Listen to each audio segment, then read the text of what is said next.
Debbie Hoffman. I'm a reference librarian here at the Warren Newport Public Library.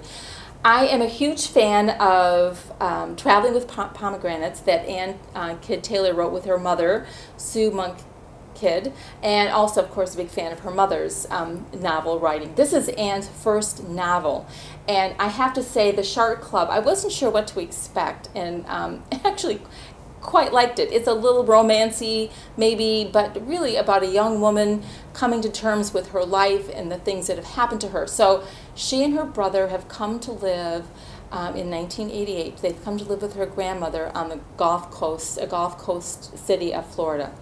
Their parents have died, and so the grandmother has this. Really, actually, I would love to see it. If I wish it was real. Has a lovely hotel, and it's all literature based. So every room has a different theme, and they have all kinds of literary soirees, and so that's how she's brought up. Well, Maeve, the main character of the story, it's 1988, and she one day 2 momentous things happen, which is kind of the catalyst for the story. She gets kissed by the most beautiful boy that she knows, Daniel. She's 12, remember, and she is actually bitten by a shark. And she's attacked but survives. And from that point on, the 2 main things in her life are Daniel and sharks.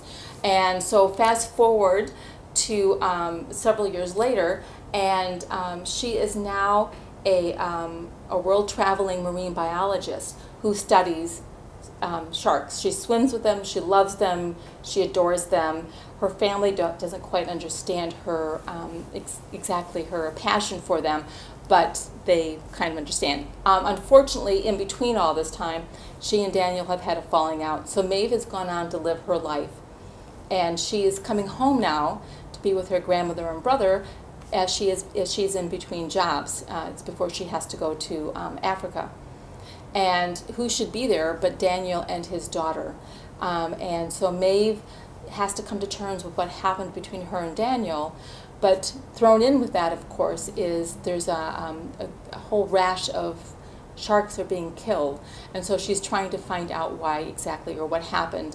So it's kind of a little bit of a mystery, and kind of it's her family's kind of understanding of why she has become so in love with sharks. It's a really interesting story. It deals with a lot of, it's kind of a journey towards discovery.